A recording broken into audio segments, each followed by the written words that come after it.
এজন্য ওনার বাতিক একটা দিক আছে, যে আল্লাহ পাক বলেছেন যে ওনারা জীবিত কিন্তু তোমরা সেটা বুঝতে পারবে না। আল্লাহ পাক বলেছেন তোমরা বুঝতে পারবে না, যে আমরা কখনোই বুঝতে পারবো না। উনি গৌসে খোদা ছিলেন, খোদা তাআলার গৌস ছিলেন, অর্থাৎ খোদা তাআলার যিনি গৌস জেনে রাখবেন উনি হয়ে যান হাজত রওয়া। হাজত রওয়া রাসূলুল্লাহ সাল্লাল্লাহু আলাইহি ওয়াসাল্লামের একটা লকব, হাজত রওয়া, সৃষ্টির চাহিদা মেটানে ওয়ালা। হাজত রওয়া বলা হয় যিনি সৃষ্টি, শুধু মানুষ না, শুধু মানুষ না, শুধু জিন না। এই জন্য তো আল্লাহ রাব্বুল আলামিন আমাদের নবী পাককে বলেছেন রাহমাতুল লিল আলামিন, तमाम জগৎ সমূহের রহমত। সুবহানাল্লাহ। অর্থাৎ तमाम জগৎ সমূহের রহমত মানে কি হাজত, तमाम জগতের চাহিদা মিটানে वाला, চাহিদা হাজত মিটানে वाला। তো গৌসে খোদা সাবিউল হাসান জুলফা উনি तमाम সৃষ্টির হাজত রওয়া, तमाम সৃষ্টির চাহিদা মিটানে वाला। আমাদের সবচেয়ে বড় চাহিদা কি জানেন? হেদায়েতের উপরে কায়েম থাকা, ঠিক কি না বলেন? এর যে বড় চাহিদা কিন্তু আমাদের আরো অনেক চাহিদা আছে ভাই, দুনিয়াতে দেহকালে পরকালে অনেক চাহিদা আছে, কিন্তু আমাদের সবচেয়ে বেশি যেটা প্রয়োজন সেটা হলো সত্য এবং হেদায়েতের উপরে কায়েম থাকা, ঠিক কি না বলেন?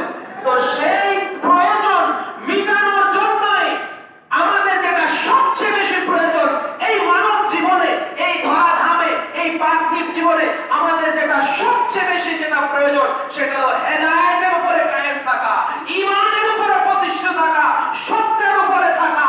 আর সেটার জন্যই আমাদেরকে সেই হেদায়েতের উপরে, ঈমানের উপরে, সত্যের উপরে কায়েম থাকার জন্য আমরা যেন প্রতিষ্ঠিত থাকি। সেই জন্যই যুগে যুগে মওলানা আলী থেকে সাবিউল হাসান হুজুর পাক পর্যন্ত যুগে যুগে এই খানদান পাক ওনাদের জীবনে, ওনাদের হায়াতকে, ওনাদের জীবনখানাকে, ওনাদের অস্তিত্বকে আল্লাহর রাহে কুরবানি দিয়ে চলেছেন। বলুন সুবহানাল্লাহ।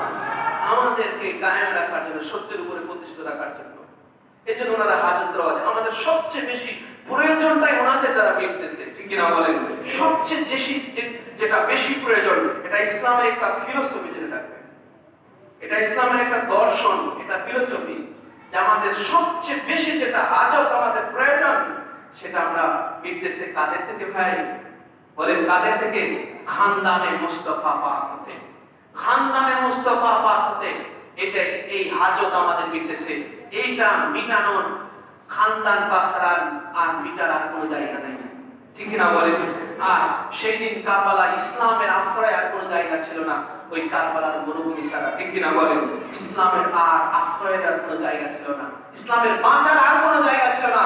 ইমাম পাকের কদম পাকের নিচেই সেদিন ইসলামের হায়াত ছিল, ইসলামের প্রতিষ্ঠা ছিল, ইসলামের রক্ষা ছিল, ঠিক না বলেন?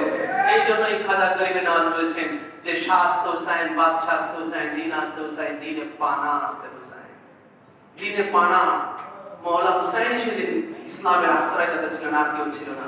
এই খানদান পাকি ভাই যুগে ইসলামের আশ্রয় করে আমাদেরকে এই সবচেয়ে বেশি যেটা হাজত সেটা আমাদের মিটাইতেছেন, সত্যের উপর আমাদের কায়েম রাখতেছেন। আর আমরাও এই খানদান পাকের দামন করে থাকি। আমাদের পরবর্তী জেনারেশন কিয়ামত পর্যন্ত যারা আসবে এই নিয়ামত থেকে যেন খেলাফ হয়ে না যায়, এই নিয়ামতের সাথে যেন সংযোগ থাকে। আল্লাহ পাক আমাদের কবুল করুন, সবাই বলে আমিন। ওয়া আলাইকুম আসসালামু আলাইকুম।